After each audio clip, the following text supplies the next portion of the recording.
جہاں پہ دریا پہاڑ کی چوٹیوں سے وادی میں گر رہا ہے، وہیں پہنچ کر کھڑے ہیں حیرت زدہ سخنور نئے پرانے۔ ہندوستان کے معروف شاعروں اور ادیبوں سے ہماری آپ کی ملاقات کا سلسلہ چل رہا ہے۔ آج کے اس ایپیسوڈ میں ہم آپ کی ملاقات ملک کے معروف شاعر اور ادیب، گنگا جمنی تہذیب کے علمبردار، ہندی اور اردو زبان کی خوشبو کے عظیم شاعر جناب ندا فاضلی سے کروائیں گے۔ ندا فاضلی صرف ہندی اردو زبان کی فکر کے وہ خوشبو ہے جن کے نغموں کے ذریعے آپ پہلے سے ہی فلموں کے ذریعے محظوظ ہو چکے ہیں۔ آج ان سے اس ایپیسوڈ کے اندر پروفیسر عزیز اندوری صاحب گفتگو کریں گے۔ آئیے ان کی گفتگو سے محظوظ ہوں گے۔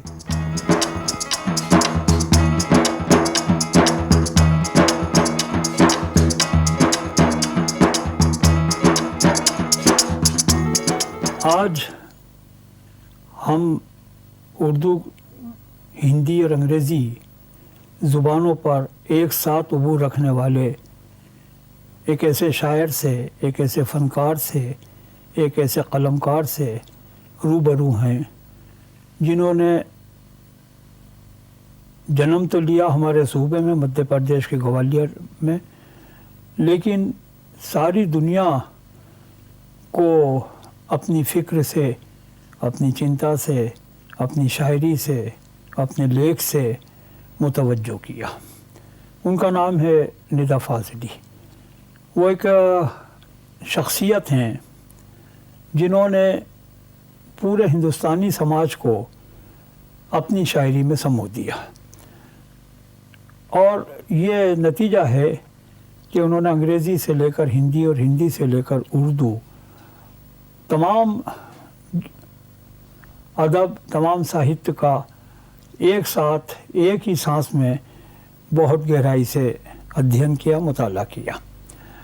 آج ہمارے وہ سامنے موجود ہیں۔ ہم ان سے یہ پوچھنا چاہیں گے کہ جس نسل سے ان کا تعلق رہا ہے جب انہوں نے شاعری شروع کی تھی، وہ نسل یا وہ زمانہ ترقی پسندوں کا زمانہ تھا۔ گوالیر میں ندا صاحب نے بھی اسی رجحان، اسی رویے کو بہت دنوں تک اختیار کیا جسے ہم ترقی پسند پروگریسیو موومنٹ کہتے ہیں۔ لیکن اتفاق سے یہ وہ زمانہ تھا جب ترقی پسند ادب یا موومنٹ تھوڑا سا اپنے جگہ سے ہل چکا تھا اور نئی نسل ایک تیار ہو رہی تھی۔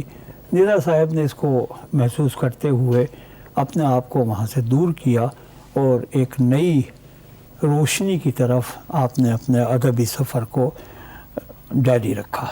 ندا صاحب، میں پوچھنا چاہوں گا کہ آخر آپ ظاہر ہے کہ گوالیر میں PWA کے ممبر بھی رہے، ان کی نشستیں بھی آپ کرتے تھے، تھوڑا آپ کا میرا ساتھ بھی وہاں رہا۔ کیا وجہ رہی کہ آپ نے ادھر سے اپنے آپ کو، میں یہ تو نہیں کہوں گا کاٹ لیا، لیکن جو نئی نسل کا ایک نیا رجحان، نئی جھلک جو ہندوستان کے ادب میں نظر آنے لگی تھی، آپ ادھر تیزی سے گئے؟ اس کا سبب کچھ؟ دیکھیے، ہر عہد جی کا اچھا ادب اپنے عہد کے ساتھ جڑ کر آنے والے عہد سے آنکھیں ملاتا ہے۔ صحیح۔ ہندو کانسیپٹ آف ٹائم جو ہے وہ کنٹینیوٹی کا ٹائم ہے، تسلسل کا، جی جس میں انڈیویجول کاؤنٹ نہیں کرتا، کلیکٹیوزم کاؤنٹ کرتی ہے۔ جی اجنتا ہو یا ایلورا ہو، اس میں آپ نے دیکھا ہوگا کہ کسی ایک کا نام درج نہیں ہوتا۔ ہمارے سنت کوی جو ہیں وہ اپنی بائیوگرافی انہوں نے نہیں چھوڑی ہے، ان کی بائیوگرافی انہی کی کوتا سے، انہی کی بھجنوں سے، انہی کے پدوں سے نکالی جاتی ہے۔ جی جہاں تک میرا سوال ہے، میں نے ایک بات کا دھیان دیا جب شعور آیا टाइम को टुकड़ों में बांट के नहीं देखना चाहिए। लगातार उससे टाइम एक लगातार बहता हुआ समंदर है जिसमें मुख्तलिफ दिशाओं से नदियां आती रहती हैं, मिलती रहती हैं और समंदर बनती जाती हैं। मुझसे पहले जो हो चुका, मेरे अहद में जो मुख्तलिफ समतों में हो रहा है और जो होने वाले का कॉन्सेप्ट मेरे जहन में है, वो सब मिलकर एक शख्सियत को कंस्ट्रक्ट करते हैं, उसकी तामीर करते हैं। मसलन मैं ये कहूँ कि Hindi and Urdu apparently they are two languages, but actually historically they were never two languages. इश्तराक था अलाउद्दीन खिलजी के पीरियड में, पीरी मुगल पीरियड में जी अमीर खुसरो है, उसी अहद में कहा जाता है गज़ल घूमती हुई मुख्तलिफ मुल्कों से हिंदुस्तान में आई। अमीर खुसरो सूफी निज़ामुद्दीन औलिया के शागिर्द थे। वो बेसिकली पर्शियन के पोइट थे, लेकिन जो कलाम उनका हिंदुस्तानी भाषा में है उसका एक रूप ये है कि जो यार देखा नैन भर, दिल की गई चिंता उतर, ऐसा नहीं कोई अजब, राखे उसे समझाए कर। यहाँ कोई विवाद, कोई डिफरेंस लैंग्वेज का नहीं है। ये एक हिंदुस्तानी जुबान थी जिसमें अमीर खुसरो अपने अहद का इजहार कर रहे थे। वो एक साथ सूफी भी थे, सिपाही भी थे, मुख्तलिफ क्वालिटीज, दरबारी भी थे, म्यूजिशियन भी थे, all put together in one personality, he was अमीर खुसरो। ये जुबान चली आती है आगे तक। मैं वापस लौटता हूँ आपके सवाल पर कि the very concept of two nations theory ये था कि इतिहास में इस निरंतरता को, इस तसलसल को, इस कंटिन्यूटी को ख़त्म किया जाए और हिस्ट्री से जो 4,500 साल की है उससे अपने 1200 साल अलग कर दिए जाए। इस कॉन्सेप्ट में पाकिस्तान की बुनियाद बनी, लेकिन पाकिस्तान में ही बैठकर मिस हैदर ने आग का दरिया में वो जो 1200 साल वो पूरी कल्चर मोहम्मद अली जिन्ना ने निकाले थे 4,500 साल से, उन्होंने वापस 4,500 साल में शामिल कर दिए। और she wrote a novel while she was in Pakistan and the title of the novel was आग का दरिया। तो लिखने वाला जो है वो लिखते वक्त अपने टाइम को अपने जहन के हिसाब से फैलाता है। सही। हर वो चीज जो मुझसे पहले हो चुकी है, हर वो चीज में जो मेरे साथ हो रही है, और हमारा वक्त के साथ दुनिया बदल गई है। दुनिया जो बहुत पहले बहुत बड़ी थी, अब दुनिया छोटी हो गई है। पहले एक मोहल्ला होता था, एक मोहल्ले में एक नगर होता था, नगर जो है वो एक मुल्क में होता था। अब पूरी दुनिया आपकी हो गई है। वो फिलाडेल्फिया का विटमैन हो, या रूस के टोलस्टाय हो, या फ्रांस के जापाल सार्त्र हो, या हिंदी के अग्गे और निराला हो, या उर्दू के गालिब और मीर हो, या गुजराती के चिनू मोदी और जोशी हो, या मराठी के 9 सुरवे हों, ये सब हमारी विरासत है और इस सांझी विरासत पर अपने अधिकार के दस्तखत करना हर जागे हुए राइटर और लेखक का फर्ज फर्ज है। बनता है। तो गालिबन इसका मतलब निज़ार साहब ये हुआ कि जो प्रोग्रेसिव राइटर्स एक तहरीक थी वो कुछ लिमिटेड हो गई थी। सवाल और ये वो सबको- पहले तो ये सबको- है, I want you to define कि तरक्की पसंदी है क्या। नहीं, तरक्की पसंद एक तहरीक तो सन 36 से 60-62 तक, जिसमें आपने का भी मुताला उस सिलसिले में रहा। मेरा सवाल ये है कि जो आप एक बड़ा कैनवास बना रहे हैं हमारे हिंदुस्तानी समाज और हिंदुस्तानी साहित्य के लिए, तो तरक्की पसंद तहरीक एक गोशा था कुल, या लिमिटेशंस से उसमें जिससे आपने और आप देखिए, जैसे चंद लोगों ने नौजवान जी जिसमें मुल्कराज आनंद थे, ज़हीर डॉक्टर सज्जद ज़हीर थे, जी, ये उस जमाने में यूरोप में इंग्लैंड- तालीम हाँ, हासिल कर रहे जी, थे। जी, उन तब्दीलियों को देखकर वो यहाँ आए।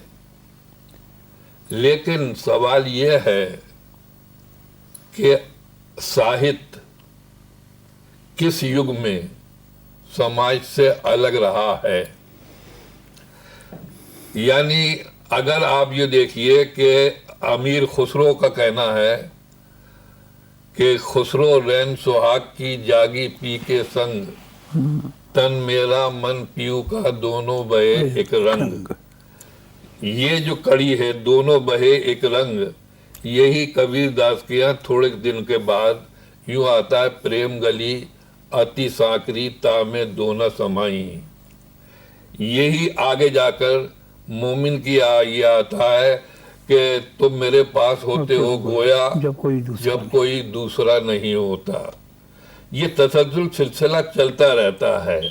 जहाँ तक गरीबी और अमीरी का टकराव है या scientific analysis of life and समाज है, वो दुनिया की हर शायरी में, हद तो ये है कि even in Bible, even in Quran, even in Ramayana, मसावत, इवन इन महाभारत, सब बराबरी का इंसान के इर्द गिर्द घूमते हैं। अहद बहद मसाइल है। मुझे एक बात याद आ रही है, औरंगजेब की पॉलिसी थोड़ी सी अकबर की पॉलिसी से मुख्तलिफ थी। एक दिन नमाज हो रही थी, नमाज में इमाम साहब खड़े हुए थे और ये पीछे खड़े हुए थे औरंगजेब। कुरान की पहली वर्ष ये है, अल्हम्दुलिल्लाह रब्बुल आलमीन, उसकी तारीफ करो जो तमाम आलमों का खुदा है। इमाम ने शुरू किया अल्हम्दुलिल्लाह रब्बुल मुस्लिमीन। वाह, ये तो है। तो औरंगजेब ने गुस्से में कहा कि आप गलत पढ़ रहे हैं कुरान को और जानते हैं कुरान को गलत पढ़ने की सजा क्या है।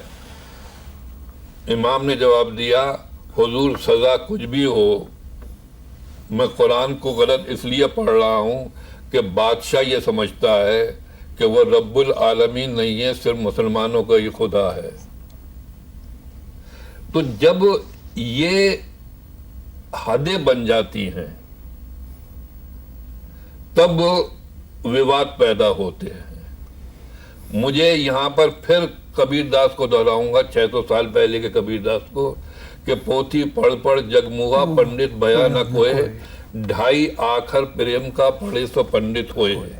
इसको बाद में गालिब ने कहा था कि आदमी को भी मयस्सर नहीं इंसान होना। In the history of Indian culture, Indian literature, ये डिफरेंस आदमी और इंसान का पहली बार नजर आ रहा है। और ये आदमी से इंसान बनने की यात्रा जो है, ये आर्टिस्ट की यात्रा है, सूफी की यात्रा है, मोहब्बत की यात्रा है।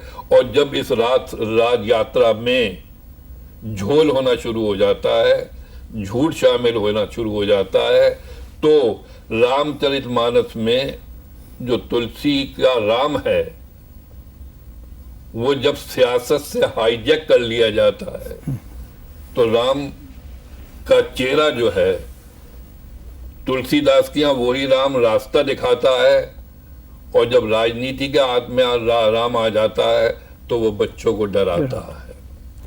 तो हमारा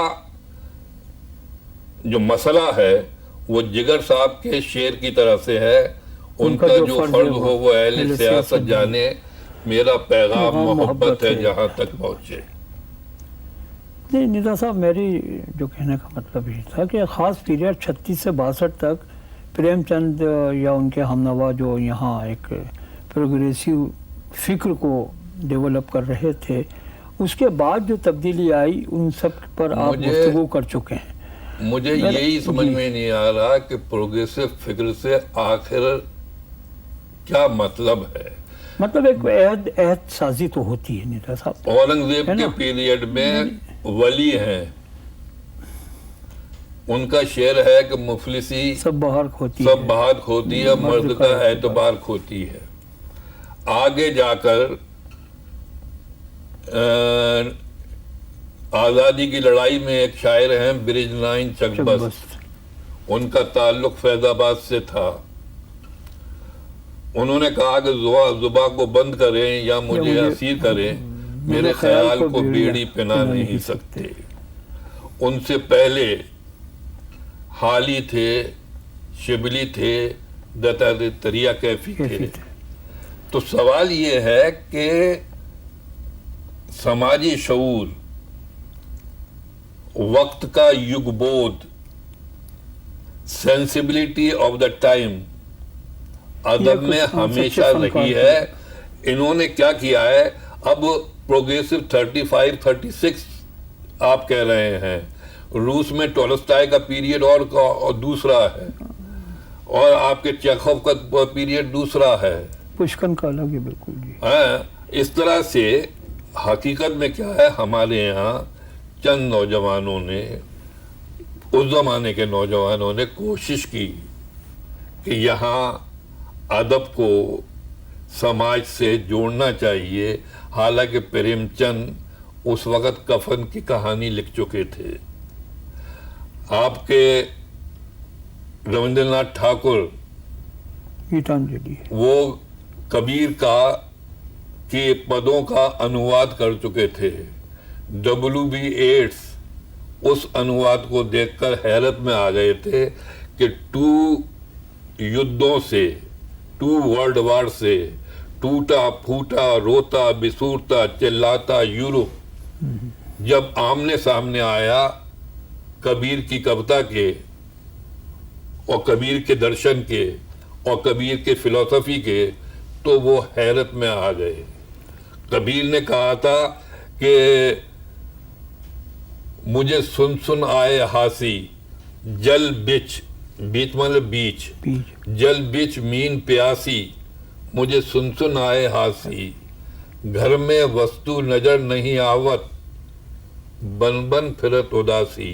ये व्यंग सिटायर जो है ये महात्मा बुद्ध के नाम है कि सच्चाई के लिए वो महल छोड़कर, पत्नी को छोड़कर, बच्चे को छोड़कर जंगल में गए। जल बिज मीन प्यासी, मुझे सुन सुन आए हासी, घर में वस्तु नजर नहीं आवत, बनबद फिरत उदासी। और आखिरी जो इसका 2 पंक्तियां हैं वो 600 साल पहले की है, ये सोच के सुनिए, जो आज भी लिखना मुश्किल है। और कबीर ने लिखी थी कि आत्मज्ञान, सेल्फ नॉलेज, आत्मज्ञान, आत्मज्ञान जग झूठा, आत्मज्ञान बिना जग झूठा, क्या मथुरा क्या काशी जी। ये कबीर साहब थे जी। उसके बाद जब मैंने एक शेर कहा जो फिल्म तमन्ना में था शायद, जो जगजीत सिंह ने भी गाया, कि घर से मस्जिद है बहुत दूर, चलो ऐसा चलो यूं कर लें, किसी रोते हुए बच्चे को हंसाया जाए। देखिए निदा साहब, ये तो आपने बहुत एक बड़े कैनवास के पर आपने गुफ्तगू को मोड़ दिया। हम चाहते ही हैं कि एक तो आपका ग्वालियर का माहौल, जहाँ आपका नशोनुमा हुआ, अदबी भी, तालीमी भी, वहाँ उस वक्त माहौल जो था, आपके वालिद साहब दुआ साहब ख़ुद मौजूद थे, फैयाज साहब थे, मास्टर रियाज साहब थे और अब्दुल हकीम साहब वगैरह, ये सारे सीनियर लोग थे। جو پرانی غزل کو، پرانی شاعری کو، پرانے رویوں کو گوالیر میں پھیلا چکا. دیکھیے ایک بات تو عزیز صاحب میں یہاں یہ کہنا چاہوں گا کہ ایوری برتھ از ایکسیڈنٹل. ہر پیدائش ایک اتفاق ہے. پیدا ہونے سے پہلے مجھ سے نہیں پوچھا گیا کہ میں کہاں پیدا ہونا چاہتا ہوں. نہیں وہ تو خیر آپ سے پوچھتے تو آپ کہاں بتاتے. یہ اتفاق ہے تو آپ نے کہ میں ایک گھر میں پیدا ہو گیا. نہیں میں تو اس ماحول کی بات کر رہا ہوں. نہیں وہی بات کر رہا ہوں نا میں کہ جب شعور آیا تو معلوم پڑا کہ آپ غلط جگہ پہ جس گھر میں میں پیدا ہوا ہوں اس میں ایک دھرم ہے، اس کی ایک بھاشا ہے، اس کا ایک محلہ ہے، اس کا ایک نگر ہے، اور نگر ایک ملک میں ہے. صحیح ہے. مجھے لگتا ہے کہ انسان کی رشتہ داری پورے سنسار کے غم سے ہے، پورے سنسار کی خوشی سے ہے. اور جب کرائسٹ کو کروسیفائی کیا جا رہا تھا تو کسی نے کہا صلیب پہ چڑھے ہوئے کرائسٹ سے کہ look your mother is there. تو بائبل میں کہلوایا گیا ہے کہ رشتے خون کے نہیں ہوتے، آستھاؤں کے ہوتے ہیں، وشواسوں کے ہوتے ہیں، سدھانتوں کے ہوتے ہیں. زبانیں اظہار کا ذریعہ ہیں جو سماج کے افراد کو ایک دوسرے سے جوڑنے اور سمجھنے کا کام کرتی ہیں. ادب، ساہتیہ اور سماج اسی انسانی سماج کے بیچ وجود میں آتا ہے.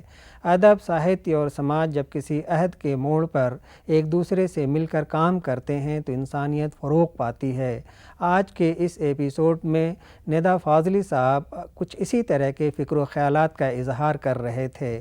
آئندہ ان سے گفتگو کا سلسلہ جاری رہے گا. اگلے ایپیسوڈ میں ہم ان کے فلمی نغموں اور ان کی شخصیت کے بارے میں گفتگو کریں گے اور ان سے محظوظ ہوں گے.